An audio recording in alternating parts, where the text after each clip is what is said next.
The previous head of the ISP once said that the job of accounting is to keep capitalism honest. So how do we do that locally? How do we ensure comparability of information of local listed corporates with that of international corporates? How do we make the financial statements of KSA companies more understandable to international investors so as to facilitate and hence attract foreign investors? What are the global challenges of convergence between ISP and FKSP? To answer all these questions, I would like to invite our first keynote speaker. He's the Secretary General of SOCPA and has done a doctorate in business administration from Mississippi with major in accounting. He has served as Vice Chair of Professional Accountancy Organization Development Committee of the International Federation of Accountants from 2010 to 12, and is a member since 1997. So may I please welcome Dr. Ahmad Almeghames. Bismillahir Rahmanir Rahim. Alhamdulillahi Rabbil Alameen wa salatu wa salam wa Rasulullah Muhammad wa ala alihi wa sahbihi ajma'een. Mr. Muhammad Naeem Khan, Pakistani Ambassador to Kingdom of Saudi Arabia. Mr. Ahmad Saeed, President of ICAP. Mr. Amin Qureshi, President of ICAP Saudi Arabia. My dear respected brothers and colleagues, it is my pleasure to be here today and to participate on the second gathering for the chapter, the Pakistan chapter in Saudi Arabia. I will just speak a little bit about the project that we are working on. Hopefully in 5 years we will finish it. When we speak about SOCPA, it was established in 1992, and one of its obligation to set up standards in accounting and auditing, and has set up many standards in accounting and auditing, and has issued many opinions on that also. Because of the publicity of the IFRS and the international acceptance of the IFRS, and because of the strategic plan of SOCPA, and because of Saudi Arabia is a member of the G20, these are some of the factors that have taken us to think about transferring to IFRS. And there are many issues or many factors that are not being discussed today because of the short term or short period of term. If you ask us how did we reach to the decision to transfer to IFRS, it wasn't one day decision. It took us maybe a few years. First started the committee. I'm talking about accounting and auditing standard committees.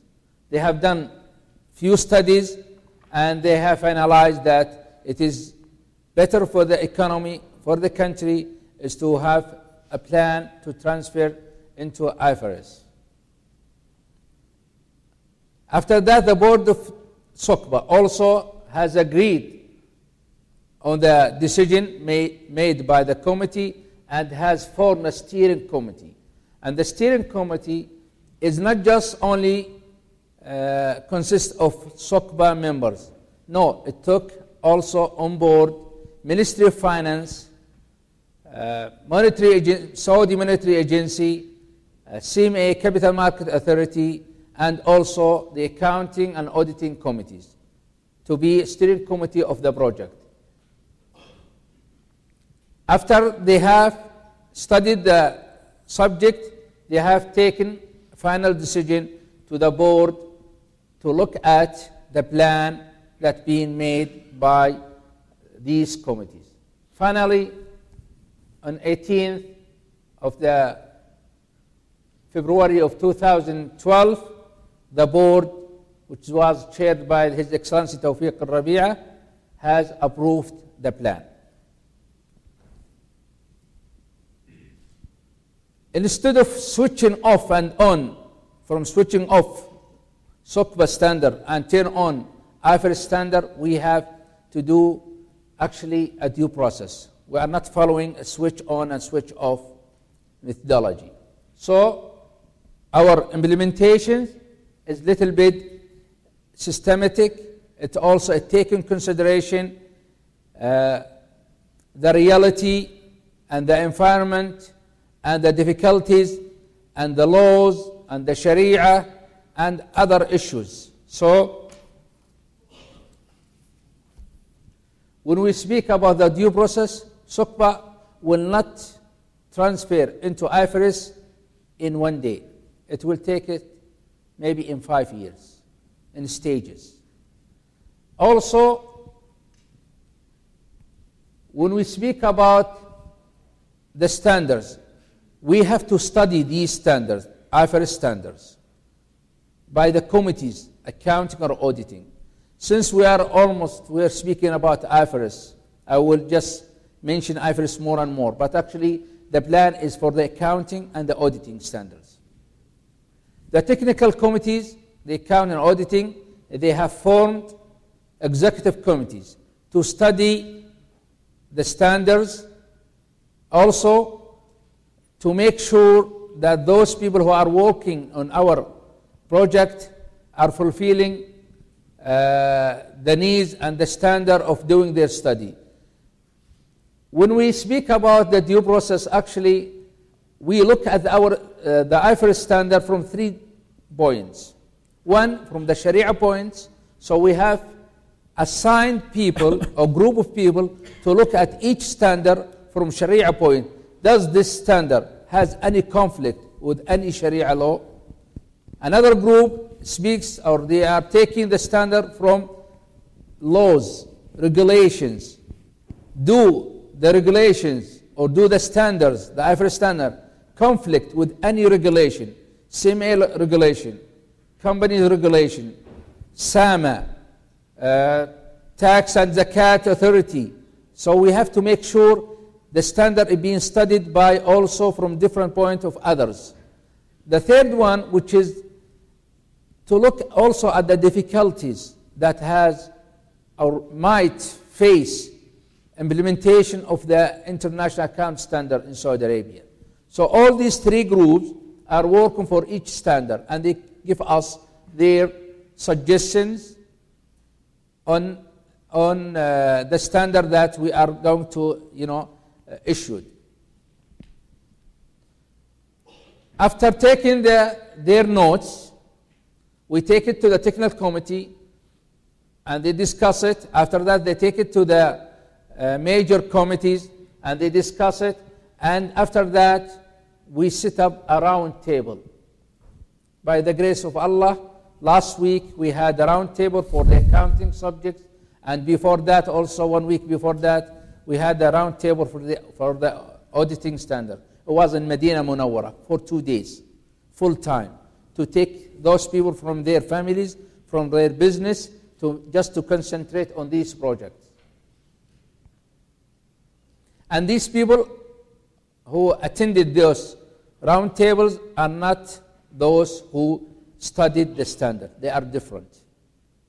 And they are from academia, from people who implement the standards, and those who are investors and CPAs. Second step, we will go for taking their notes back again to the committees. And they look at the committee. The committees will look at their remarks, and they will do the changes. And after that, also, we will do some kind of public hearing for those who are not being involved in the project. Before that, long before that, we had made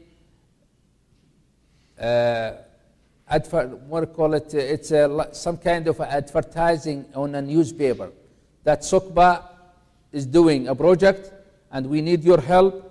And your help is not just only to help us in preparing the standard, No, also if you have any concern on the standards, and was published in 3 journals, one in Jeddah, one in Riyadh, one in Dammam.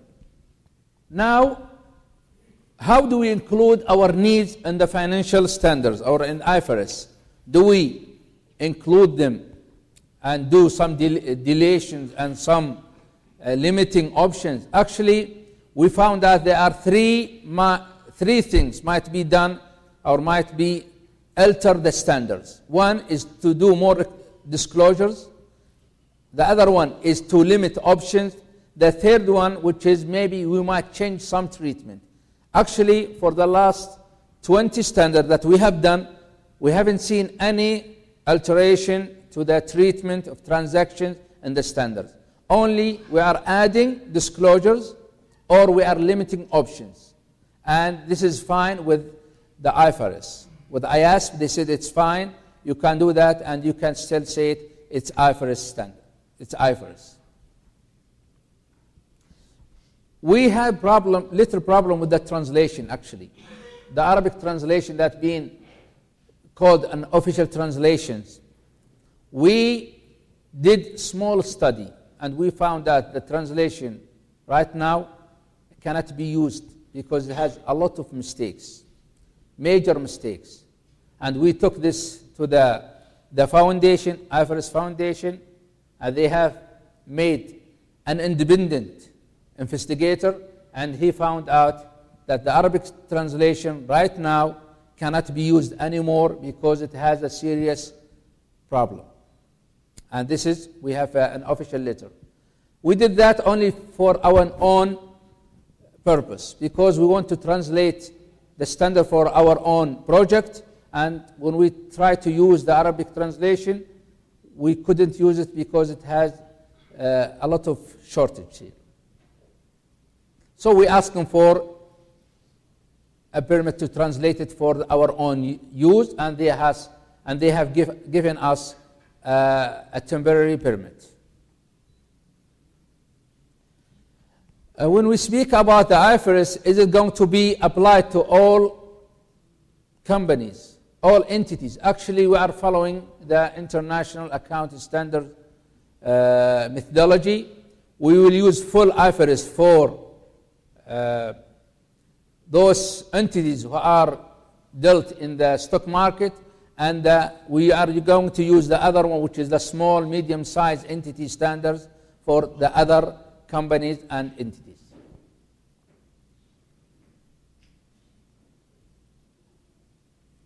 Actually, we are going to have some kind of stages for the transition into international standards. Some people said whenever we finish, let's say 10 standards or 20 standards, let's ask the companies to apply it, or to give them at least an option to use the IFRS in their financial statements. Some people say no, let's do it like Big Bang theory and just wait until you finish all your standard and you ask them to implement the full IFRS set which was prepared for the Saudi environment. Until now, we did not have the decision to which way we go. Actually, SOCPA is having 2 stages. One stage is to fill up the gap. We have like maybe around 60 standards and opinions. We have to fill it up with the 5 years. SOCPA is going to be in the future as a major player in setting up the IFRS. We will submit some suggestions, we will review their drafts, and we will make sure that our needs is written in the standards. And this is the major goal of SOCPA after the 5 years. Maybe we have started a little bit with some new standards. When we speak about Sharia, which is, I think Pakistan and Saudi should lead the world in the matter of Sharia and introducing Sharia in the accounting standards. And SOCPA has made some opinions about Sharia disclosures in the standards, and also because of major players like Pakistan, Saudi, Malaysia. Now the IFRS are thinking or already had decided to make one group called Sharia group to take consideration of Islamic transaction into IFRS. And they are asking nominees from SOCPA and from other parts of the world also. As I said, our future role will be not just only taking the IFRS as it is. No, we have to participate in sitting, drafting the standard, also suggesting some topics to be studied by the IFRS. Finally, this is fresh news. It's only been given to you.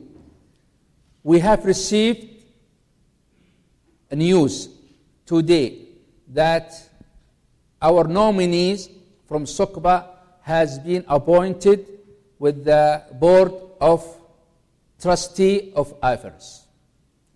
It's going to be the first one from the Arabic countries and also from the Islamic countries. And this is one success that SOCPA has done. It has only 20 years, alhamdulillah, and this is, I think, a breakthrough victory for us. We're speaking about accounting, by the way. We're not speaking about war here. And this is, I think, this will help us a lot from the Islamic point of view, countries, and also from the Arabic countries' point of view. Somebody now in the board will give his opinion and will also help in, choosing members of the IASP, International Account Standard Board, will also help in sitting or choosing members in other committee that taking care of the IFRS business in London. I would like to thank you all for listening to me. Sometimes I don't like to speak or read from papers. I have written many papers here, but I haven't used any of them. So I'd like to thank you again, and thank you, His Excellency Ambassador, for listening and coming to participate with us in this nice gathering.